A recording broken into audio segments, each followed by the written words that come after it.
Today is Sunday, May 28th. It's Pentecost Sunday, and this is William Michael of the Classical Liberal Arts Academy. Today is a rainy day here in North Carolina, and I just returned home with my family from Mass, and as they got out of the van and headed into the house, I had some things on my mind that I have been thinking about that I wanted to share. And so I'm sitting in my van here while it's raining, so you may hear some noise in the background, some rain dropping on the roof of the van, and might not sound normal, but I just wanted to make that clear before I get started, because I'd really like to discuss a subject that's sort of come together for me in my thinking recently.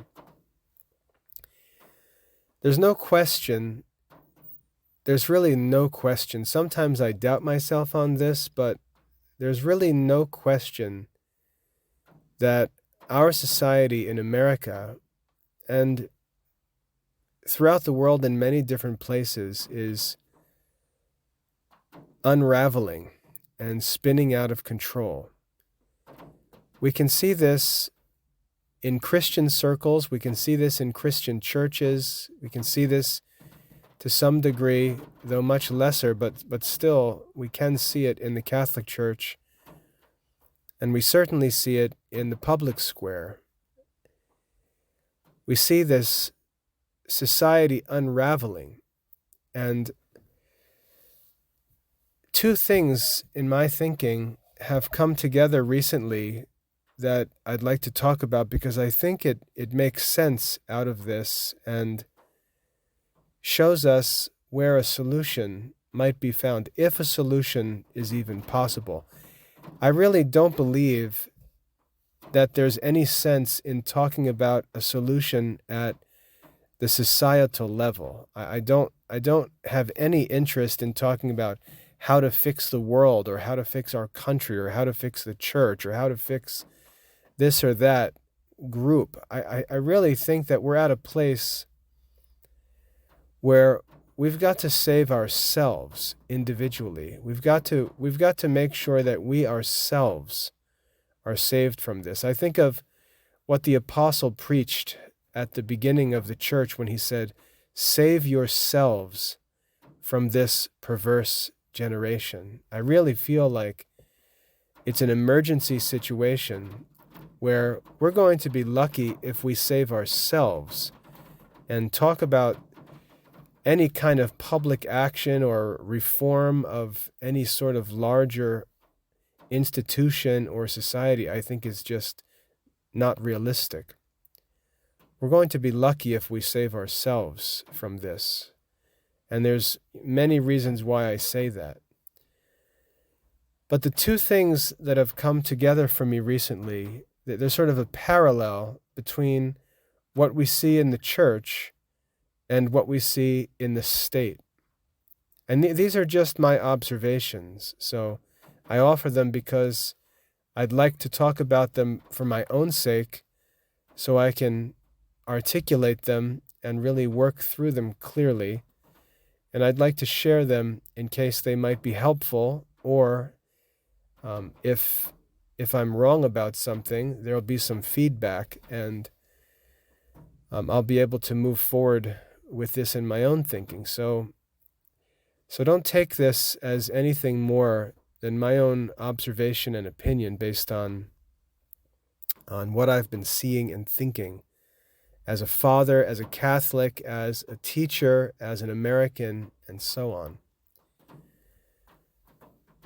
In the Catholic Church, we see a number of different divisions in the Catholic Church, although they're usually not radical enough to formally and visibly divide and go into schism.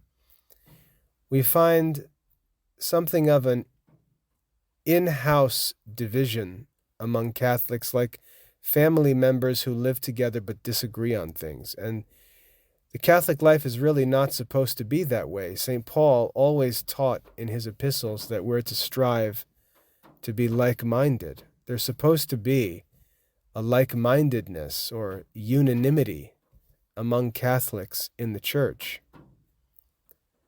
There's diversity, but that diversity relates to gifts that God gives to people. That diversity does not relate to different philosophies and ideas about life and different practices. The diversity was one that was established by God, not something that's caused by men and their disagreements. And when we look at these divisions, we see a number of different causes of these divisions. First of all, we've got what we call the liberal Catholics, who are sort of wrapped up in modern society and are ready to approve of everything modern. Every new idea and movement they, for some reason, latch onto and try to defend and separate themselves from, I'd like to say, the majority of Catholics, but I'm not sure if I can say that. But that separation is always caused by this eagerness that they have to just embrace and accept anything that comes along in modern society. And then on the opposite side, we've got this sort of hyper and self-proclaimed traditionalists who simply reject any innovation, any development in the Church, even if that development comes from the Pope himself. And so we've got these opposite extremes between the liberals who embrace everything modern because it's modern, and these rad trads on the other side that reject everything because it's modern, whether it's true or not. They simply believe that the Catholic faith should be practiced and the rites of the Church should be celebrated with no changes of any kind at any time. And these are two opposite extremes which thankfully cancel each other out and leave us with a moderate Church that stands in the balance between these two extremes. The criticism, however, of the Church usually has to do with the theology of the Church or the liturgy of the Church. And because of this, the clergy is always attacked as being the cause of the problem. So the rad trads, for example, will complain that all of the pastors are unfaithful. All of the bishops are wolves in sheep clothing. They'll even go as far as saying that the Pope is a heretic or an impostor. And as the sedevacantists will say, there isn't even a Pope in the Vatican today, that the office of St. Peter is vacant. So we've got these attacks on the clergy, and the clergy is being blamed for the noticeable decline in Catholic culture in general. We all can see that there's a decline in Catholic culture, and we're blaming it on the clergy as if something is supposed to be done from the top down that would just fix this overnight. If you would just change this, if you would just install this liturgy, if you would just use this catechism program, if you would just change this or that, if the priest would just turn around and face the east, then this would be solved. If everyone would receive communion on the tongue, then all the problems would be solved. And it's obviously not true. It's obviously not true. And these quick fix solutions simply deny the existence of a much deeper, much more profound problem that is never addressed. There's a much deeper, much more profound problem that actually is the cause, in my opinion, of the decline in Catholic culture. And it has nothing to do with these things. It's not the clergy's fault necessarily, especially in this generation. It's not going to be fixed by changing the liturgy. It's not going to be fixed by using a different book for faith formation or having the priest change the way he faces or have him wear different vestments. It's not going to be changed because we take away girl altar servers. there's something much deeper and profound that's different between modern culture among Catholics and medieval and early Christian culture among Catholics. Something deep and profound that we're not addressing. And the same is true in the state. That's why I said there's a parallel between what's going on in the church and what's going on in the state. We see the same thing in our state, in the public square. We see just an overall breakdown in morals, but not just in morals, in culture, in quality of life, in consideration among citizens for one another, in patriotism. It's not simple. There's a profound decline in our society that affects many, many different areas of life. It's not something simple that any politician can fix. And yet, what we see is, just as in the church, all of this animosity and blame is placed on the leaders as if this is something that changing the person in office will fix, as if this is something that passing a new law is going to fix, and it's not going to fix these problems. These problems are profound, widespread. They're everywhere. They're all throughout our society. It's not something that has just happened or is beginning to develop. It's something that is already multiple generations deep and spreads through the whole entire society. And so both in the church and in the state, I would argue that we have this profound decline in culture, in Catholic culture in the church and in American culture in the state. In the church, everyone's yelling at the clergy to fix it. But this isn't a problem that the clergy can necessarily fix. I don't even believe that the clergy knows what the real nature of the problem is. And the same thing is true in the state. Everyone is yelling at the politicians, at the congressmen and the president and the Supreme Court justices that they need to fix this. But there's no way for them to fix this. And I'd like to give an illustration that I think proves what the real problem is.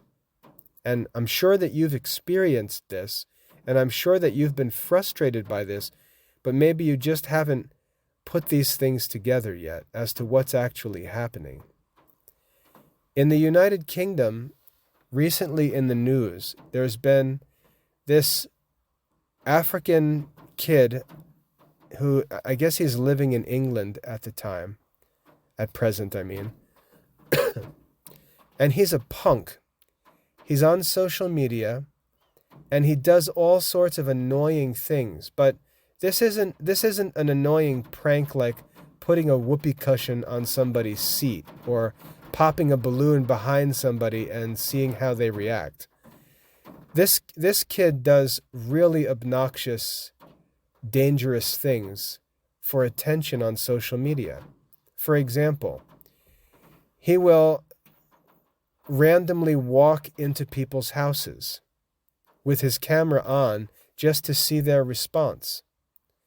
He'll climb into the back seat of a person's car when the car is parked on the side of the road, when the person's sitting at a traffic light or something like that. He'll hop into the back seat of the car with his camera recording to record and publish their reaction. He's gotten onto a train and took hold of the PA system on the train and started making all kinds of announcements to all the passengers on the train. And what we're seeing is this kid, and this is becoming more and more common with social media. He's doing all of these obnoxious and relatively dangerous things. But these are things that the law really doesn't address. The law is designed, and I should say, the law has been designed for crimes that are more serious than this, crimes that aren't just people fooling around and trying to play pranks in order to get some attention on social media. And what's happening is the state doesn't really know what to do with this kid, because we can't let somebody live like this. We can't let someone just harass and annoy people all the time. And yet he's not actually doing the kind of things that are severe enough to be addressed by the laws. And so there's this mockery of law enforcement because there's nothing that can really be done in this situation. And this, I think, is an illustration of the problem. You can scream at the legal system, you can yell at the police, you can yell at the politicians, you can yell at the courts, but they really can't fix this problem because it's not a legal problem. It's not a criminal issue. It's something else. It's something deeper. It's something much more profound. And this is the problem in our society and in our church. Now, what is this problem? What actually is the problem? The problem is a complete breakdown of domestic culture and simple personal responsibility. That's what the problem actually is. There's been a complete breakdown of life at the family level because there's no demand for personal responsibility. And this is actually caused by things that are done in the church and in the state.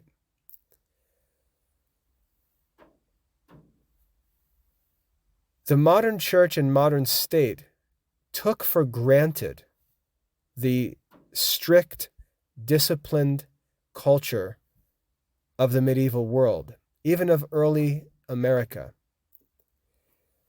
The modern church and the modern state took all of the benefits of the disciplined family and the disciplined church and the disciplined state for granted, because this discipline that existed came from Christian culture. It came from the evangelistic work of Christians throughout the world. It came from preaching and teaching and education. It came from different systems of social order and economic systems that were more, that demanded greater discipline from individuals at a much younger age. And in modern society, we've unloosed all of these things, and we've treated these fundamental things as if they're optional. We've taken them for granted and imagined that life would go on just as well without them, or that the benefits of that life would remain if we got rid of the disciplines of that life. Somehow, it's expected that Christian morals are going to remain in society if Christian evangelization stops. It's assumed that Christian morals are going to continue in our society if Christian disciplines stop.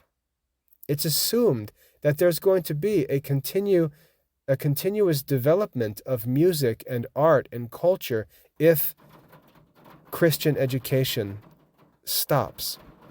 It's assumed by modern society that all of these benefits, all of these fruits of Christian culture are going to continue after the disciplines that produced them are abandoned.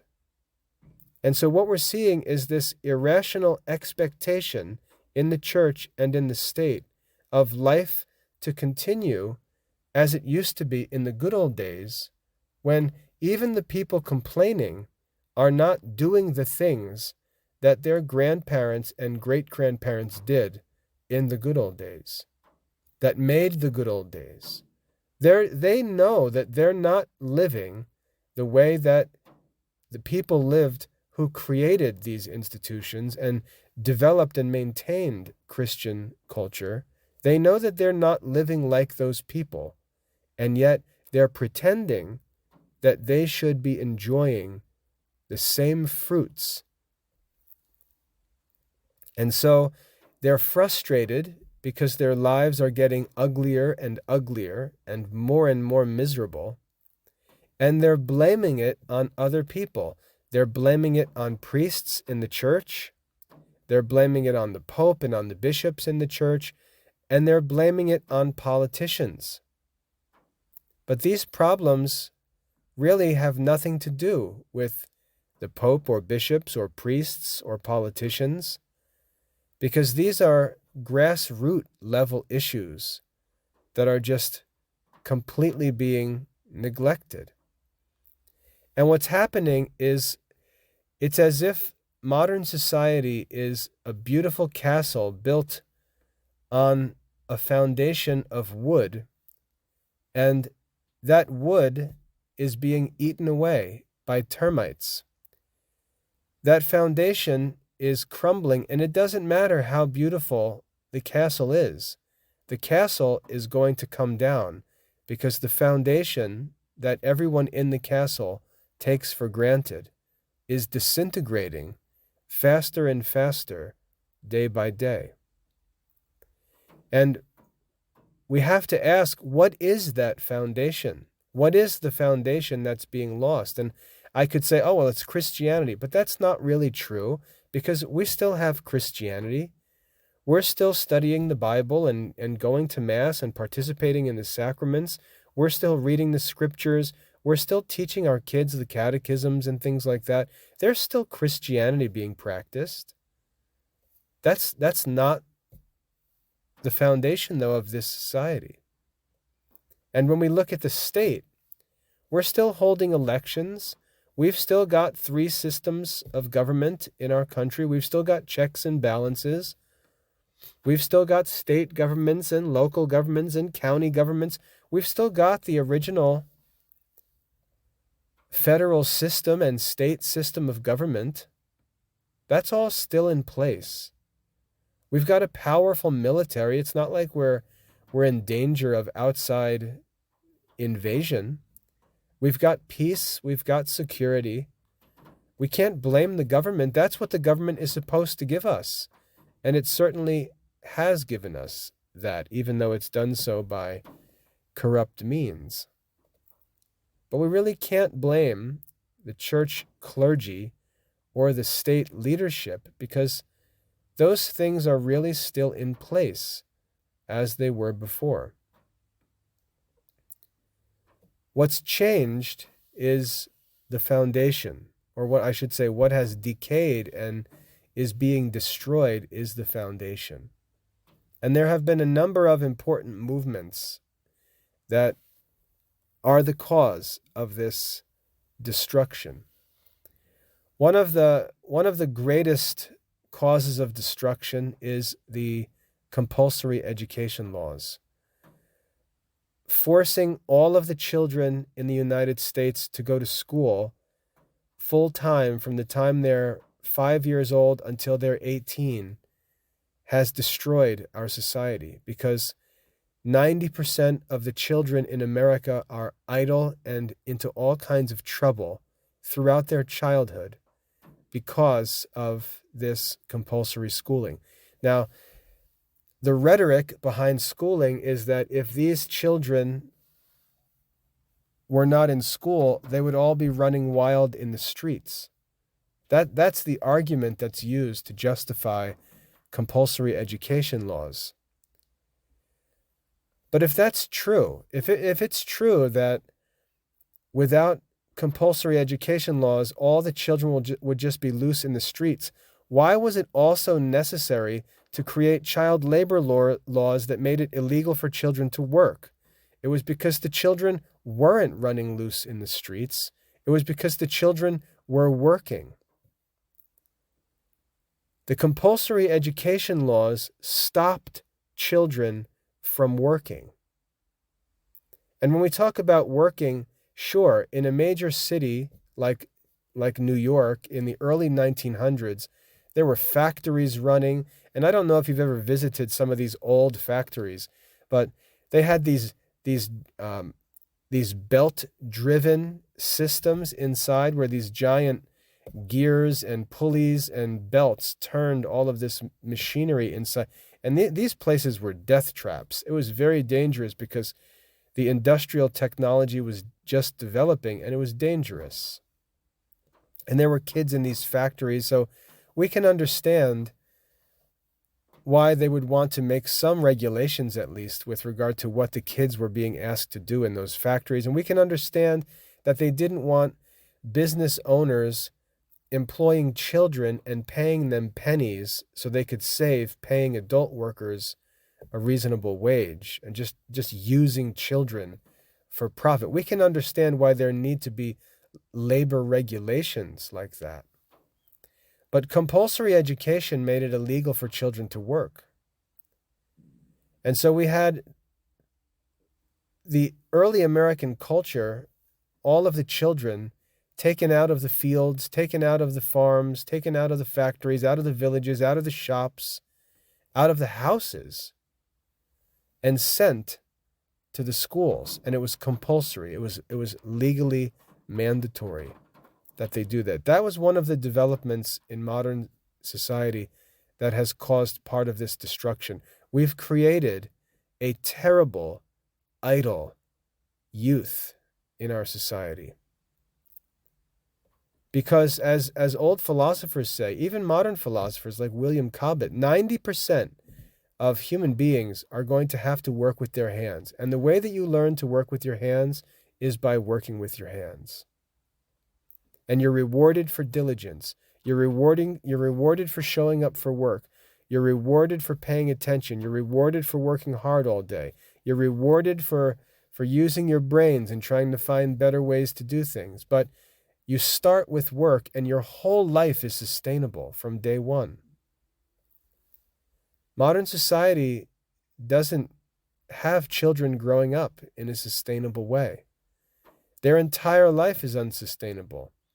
It's funded by a gigantic tax-funded school system that produces no results and consumes billions and billions of dollars for nothing. The children are in all kinds of trouble in these schools, learn all kinds of bad things in these schools, and get a very poor education, if you can call it an education at all. And they've been given this instead of a working education actually in the industries that they're likely going to work in the future. And so we create this idle, entitled, lazy, stupid citizenry because of these compulsory education laws. There's no way to educate an entire society in a diverse society. There's no way for the government to do that. And so one of the first problems is compulsory education. The second problem, which is related to the first, is the abandonment of classical education.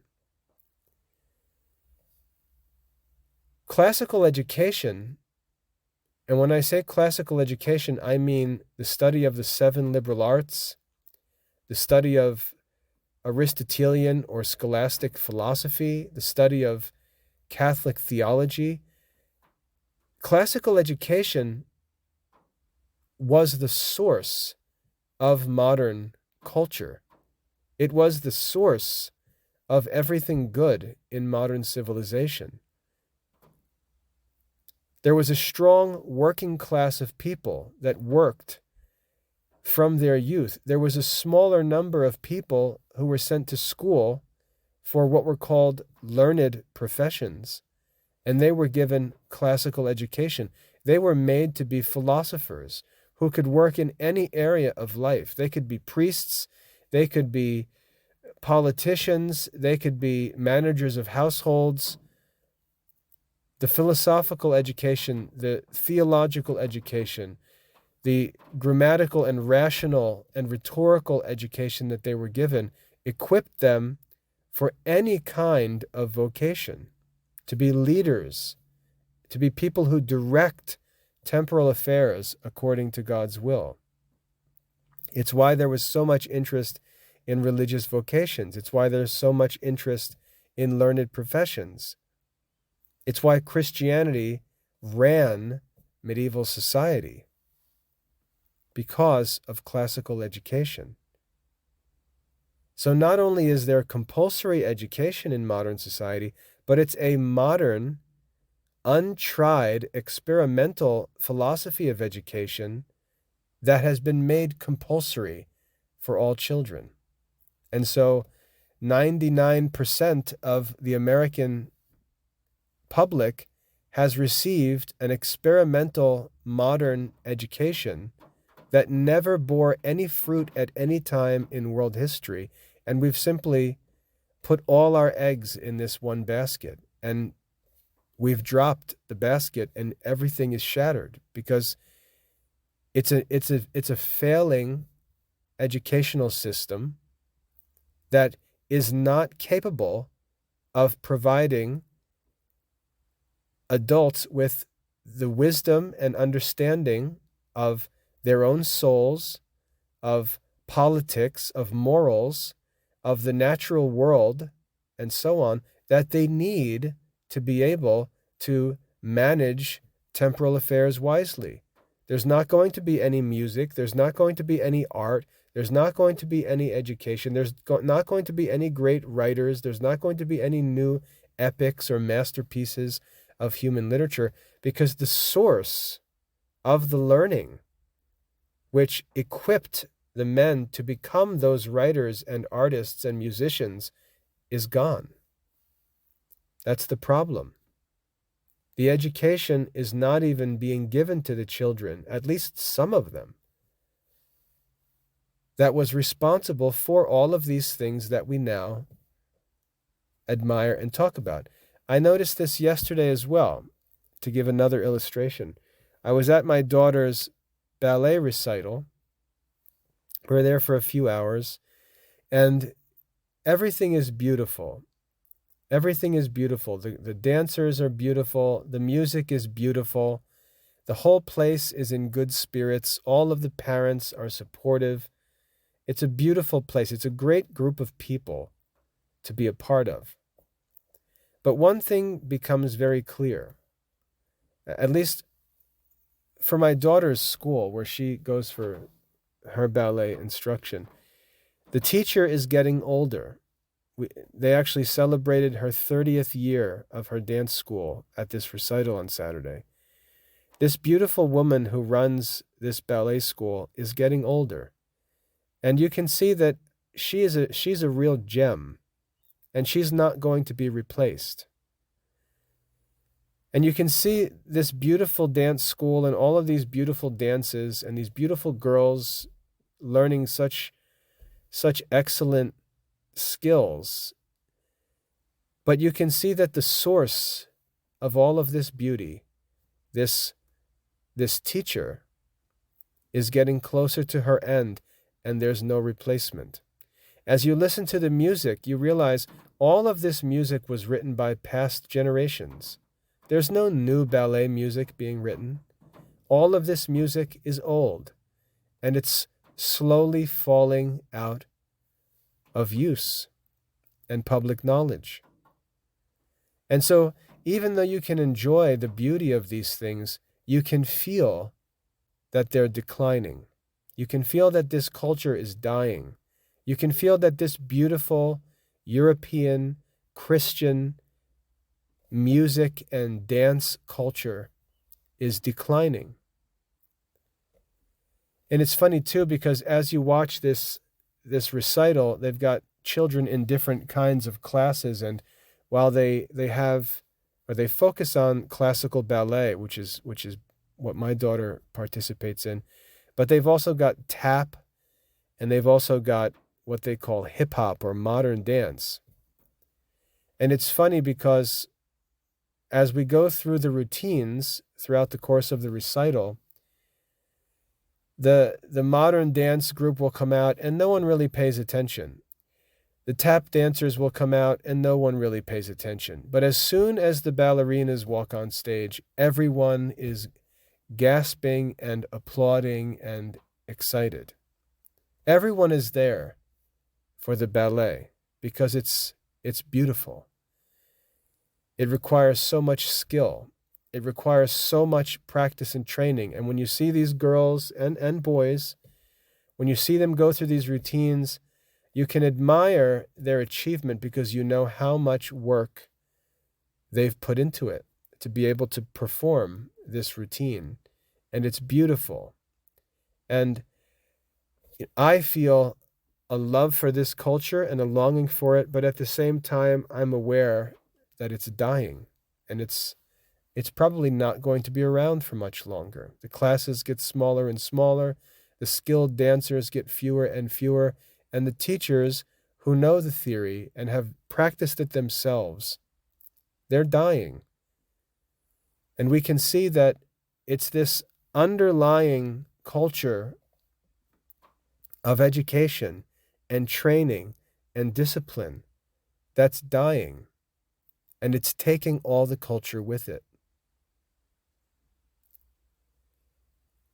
So my point is that we can pretend that any education is good enough. And I feel that that's what the bishops are doing today. I feel like some bishops have Catholic schools running in their diocese and maybe even are opening new schools, but it's still a modern education that is not the source of the culture that they take for granted in the church. As we go through the literature of the liturgies, as we go through the prayers and the writings of the saints and the interpretation and commentaries on the scriptures, as we go through the lives of the saints, modern education was not the source of any of those things. So we can continue using them, but we're pretending that they're going to continue when we're no longer serving and focusing on the source of these things.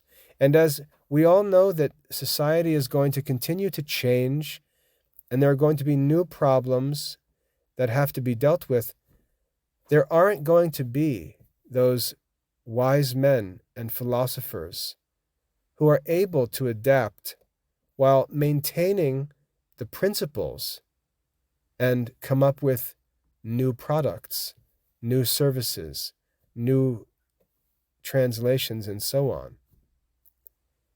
The translations are not going to come from language masters who are steeped in classical languages and sacred languages. The translations are going to come from modern scholars. The music is not going to come from men who study the philosophy of music, who understand the moral effects of different forms and sounds in music. They're going to be coming from modern musicians. And while we may continue to pretend we're doing the same thing, we're not doing the same thing. The quality is declining. The principles are being abandoned.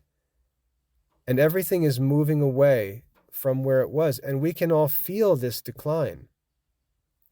We can feel this decline, but it's not something that the clergy can fix tomorrow. It's something that all Catholics have to fight for. All Catholics have to work for. And what we'll find is there are very few Catholics who care about these things. Very few Catholics who care about these things. There are very few Catholics who take time to think that the education that was enjoyed by Thomas Aquinas or St. Ignatius of Loyola or even Don Bosco in more modern times is not available today. And that none of the saints that we talk about were educated the way that we're educating our children. It's hard for me to understand how Catholics don't think about that, but it's like we read the saint stories and don't pay attention to any account of their childhood. And traditionally, when the life of a famous person was told, two of the most important points of their biography was their family life and their education. These are two of the most influential forces in the lives of different people. And when we find great people in history, we always look to learn about the people who influenced them and the education that they received. And of course, God's grace runs through all of this, but God's grace doesn't run by itself separate from all these things. If we look even back through church history, we find God chose to give the law through Moses. Moses was a man educated in all of the learning of the Egyptians. He didn't just pick some random Hebrew. He picked the only Hebrew that we know of who had an Egyptian education and appointed him to be the prophet through whom he revealed the law. In the New Testament, we see God choosing St. Paul. Well, God could have chosen many different people, but he chose a man who had a thorough classical education and chose to make St. Paul the apostle to the Gentiles. He didn't choose some random Jewish man and send him off to preach among Greeks and Romans. He chose a man classically educated to be the representative of the church to the Gentiles. The graces of God were given to men who possessed the natural prerequisites that would allow them to do the work that needed to be done. We never see this artificial modern distinction between natural abilities and education and spiritual gifts and ministries. We never see that in history. And yet we continue to tell ourselves that the reason why there are no priests today, why the monasteries are empty, why convents are empty, it's just because God's not giving gifts to people. And that's not true. It's because many of the fundamental needs, the prerequisites for these vocations are not being provided because the education is a modern, grade-level, college prep, math and science education that is not fitting for human beings being raised to serve the Lord in theology or philosophy or any kind of ecclesiastical ministries and so on.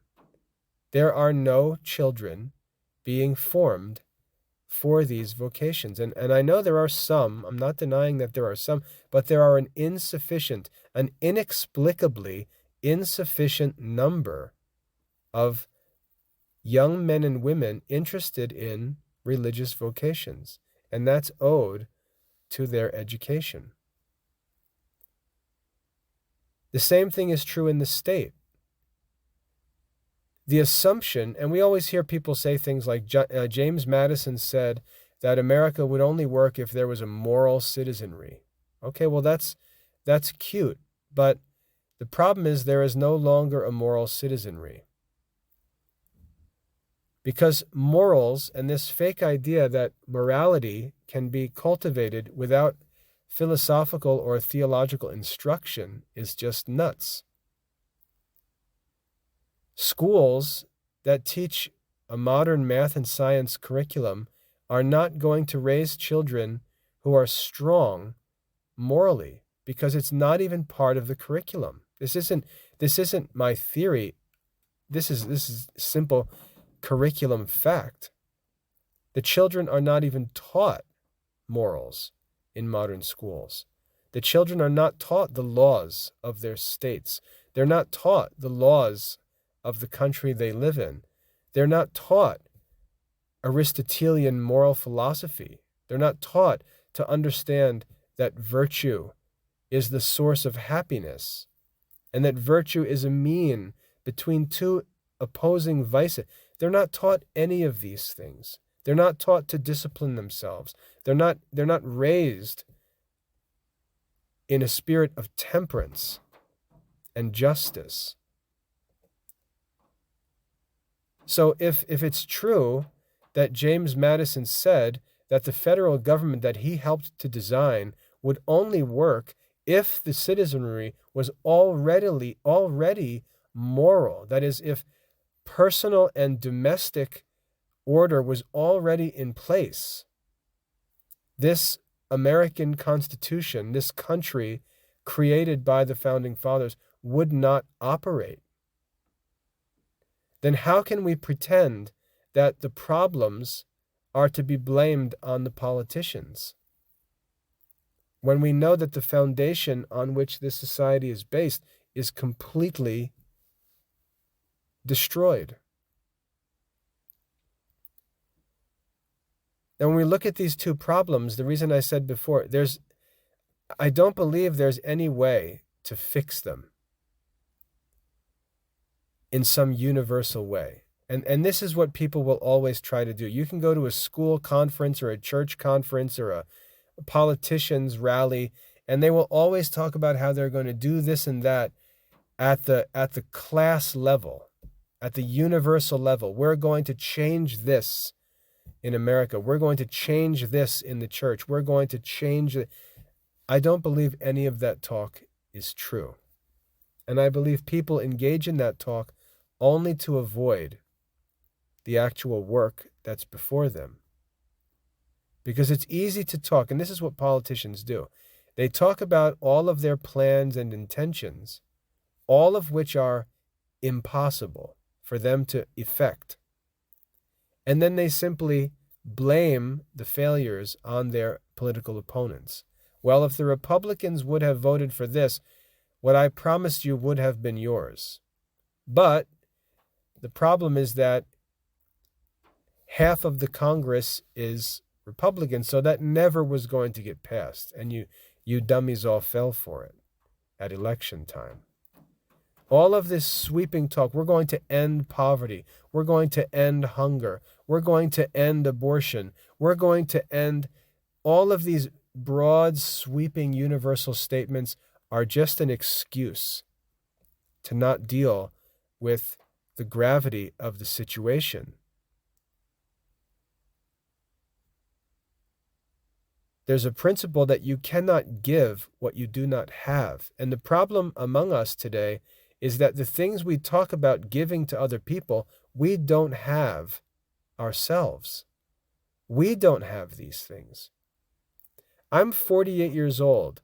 I'm a father of 10 children. I've been studying classical studies for 25 years, and I still, day by day, learn new things that I realize I could never have run my household without knowing. And I can look back and see all of the problems and all of the errors that I made because of this concept that I didn't understand.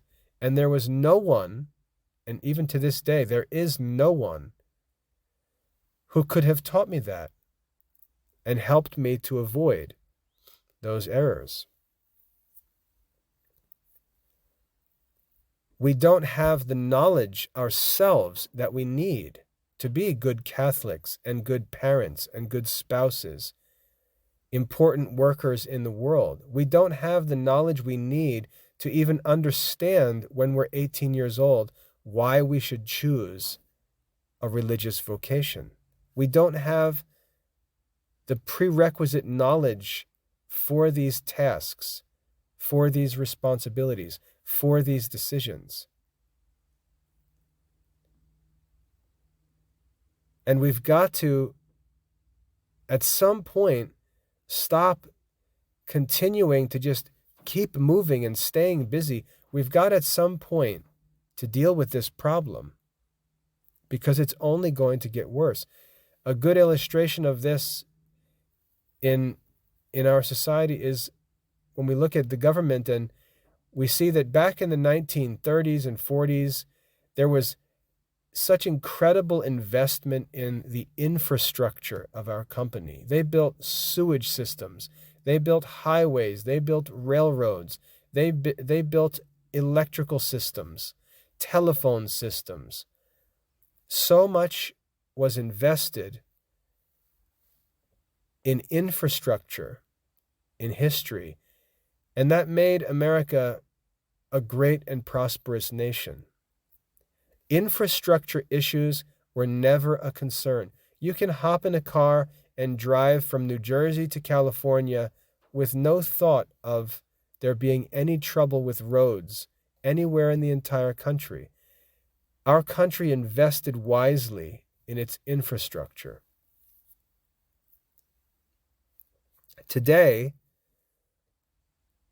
our country is spending incredible amounts of money on welfare programs where politicians simply pacify voters and trade them money for votes.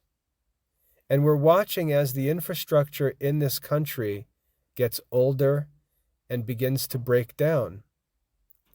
And there's no money available to reconstruct the infrastructure.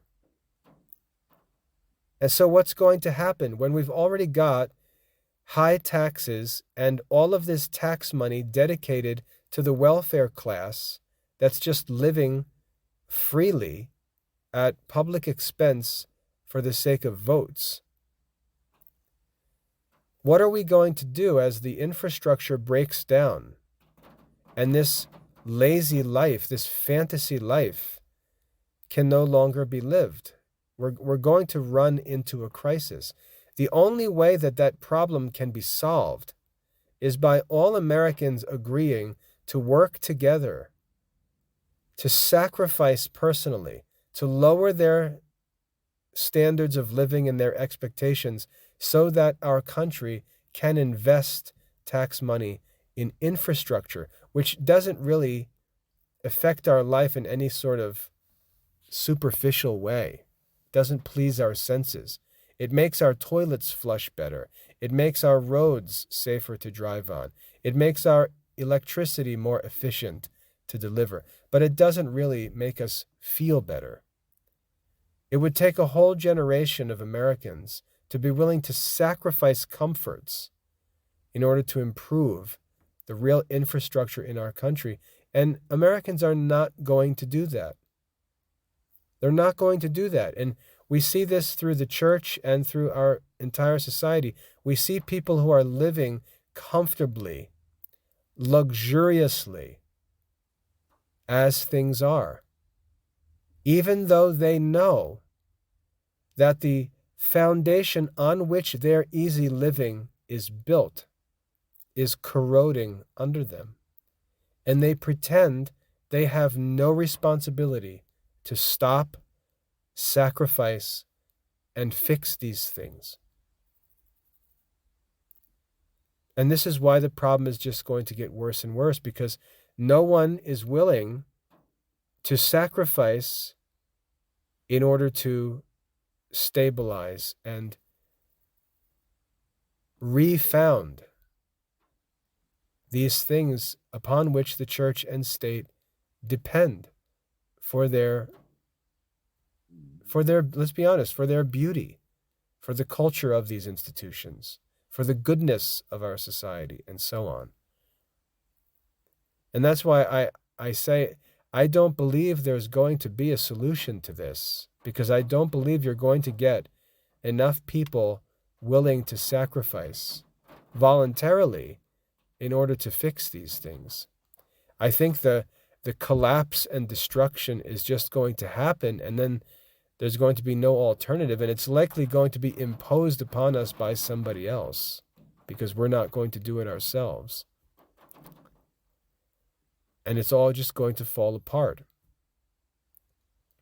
And that's why I say I don't believe that talk about institutions or society or culture or our country or the church or the world, I don't think those are intelligent conversations. I think we have to ask ourselves, what do I need to do?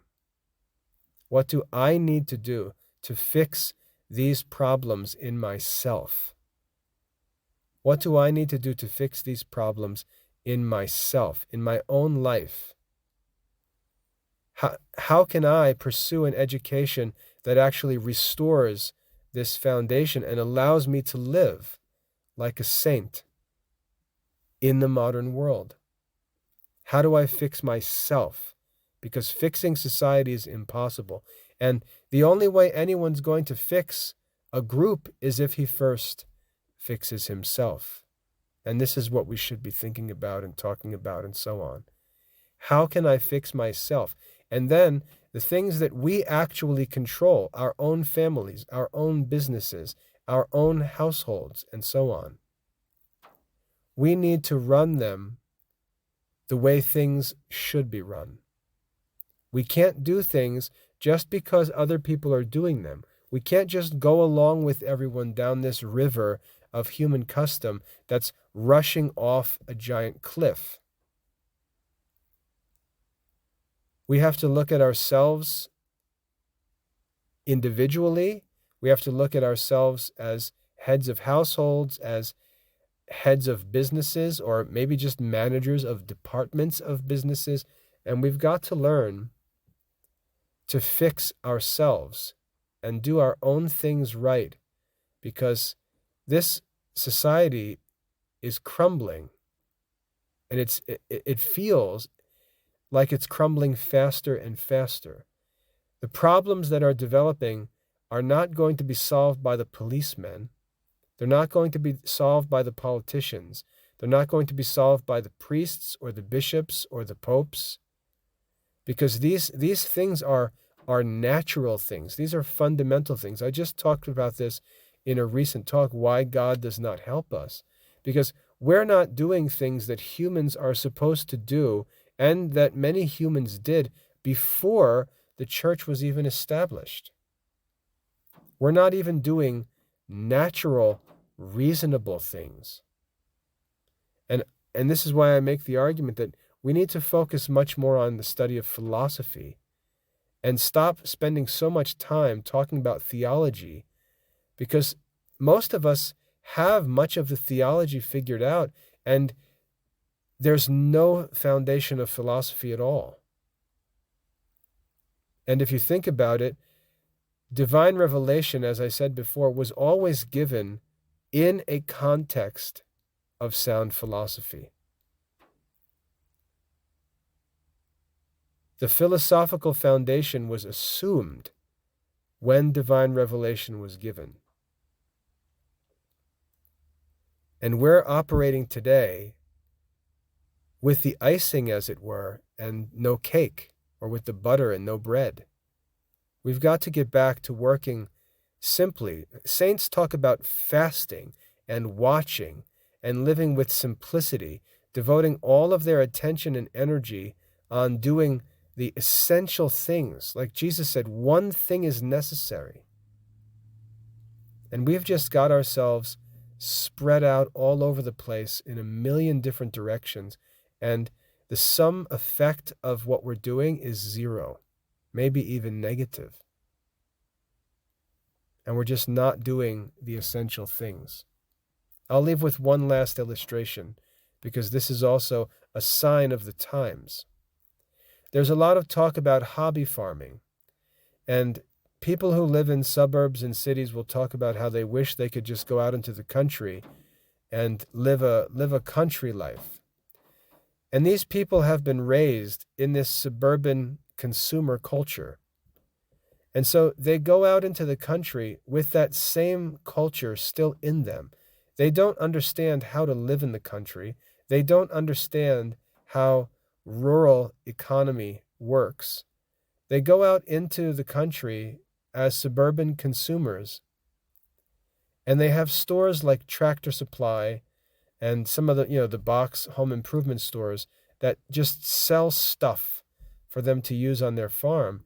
And they build these plastic consumer farms where let's say the first thing they do is they buy chickens. They buy a hen house and they buy chickens, even though they have nothing to feed the chickens. Well, that's no problem, because they'll just buy chicken food. And they immediately start thinking about what animal do they want next. Oh, I'd love to have a milk cow. Well, they've got no pasture, they've got no grass or hay, but they're looking to buy the milk cow before they've prepared a place for a milk cow. And you just see how this This modern spirit wants to possess things without taking any responsibility for the prerequisite needs of these things. And so what they do is they create these ridiculously unsustainable systems. Yeah, that little hobby farm can operate as long as dad continues, making $100,000 a year by commuting back into the suburb anyway. So what are we really accomplishing? We're really not changing our culture. We're just finding something new to spend money on because we're bored with all the usual urban and suburban consumer products and services. We want something new, something different. So let's get out into the country where there's a whole new line of products, all different stores with all different kinds of stuff in them that we can buy and play with. We can even play with living creatures out in the farm. And what farming is really about is building fences, creating fertile pastures, improving the soil, controlling the movement of water on the property, digging wells, things like that. That's what farm life is actually about. But no one's interested in that stuff. No one's interested in the infrastructure. Everyone wants to imagine that they can have the beautiful fruits with none of the sacrifice or responsible work. And we see this most clearly in education, where we think that, and I blame all Christians for this, from laymen all the way up through the clergy, because we're pretending that any education our kids get will be good enough. And we'll just add to that education the sacraments, and we'll add to that some modern grade school activity and get them a job working somewhere in the modern economy, and that'll be good enough. And we're going to learn more and more that this Christian culture is not going to survive. It's going to die. And it's disappearing already. And we're not focusing on the infrastructure to rebuild it. We're just playing with the fruits that happen to remain and not taking responsibility for the next generation. We're just consuming the fruits, the last fruits that remain, and leaving nothing behind. There's a passage in Cicero. I may have shared this in another talk. It's a great passage. There's a passage in Cicero where he tells the story of an old man. I think he says the man was 95 years old. I forget his age. It's irrelevant. Just that he was an old man. And he was planting fruit trees. And Cicero stopped and asked the man, "Why are you planting fruit trees? They're not even going to bear any fruit for 20 or 30 years from now." And they reflected on the work that the man was doing. And there was this line where Cicero said, "He sows the seed for fruits that another age will enjoy." And that's the image of the virtuous man. We need to stop consuming, just eating the rest of the fruits that happen to be available in this generation. And we need to sacrifice our lives and focus on rebuilding the infrastructure that the next generations need. Because if we don't do it, and we just keep consuming the fruits like our parents and grandparents did with all their retirement plans and Social Security and all of the different comforts that they chose to take upon themselves at the expense of their grandchildren. And they just consumed resources and consumed fruits and consumed things that were available, but that were not being sustained and re-sown, as it were. We were left with so much less, and our children and grandchildren are going to be left with so much less if we think that we have a right to just keep consuming what's left over and not make a contribution to the infrastructure ourselves.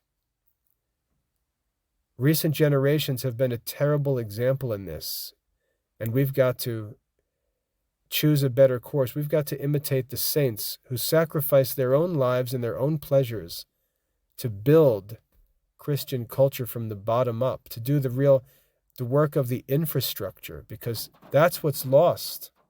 That's what's been destroyed and consumed. And the house that's standing today, and I'm not saying anything about the church, because the church will endure forever by God's grace, not because humans deserve it or because humans work to help maintain it, but simply because God is merciful. But it's our duty to do the work of shoring up and restoring that infrastructure, because it's been corroded and destroyed, and the society is just beginning to fall piece by piece, and we can see it moving more and more quickly day by day. I hope that helps. God bless.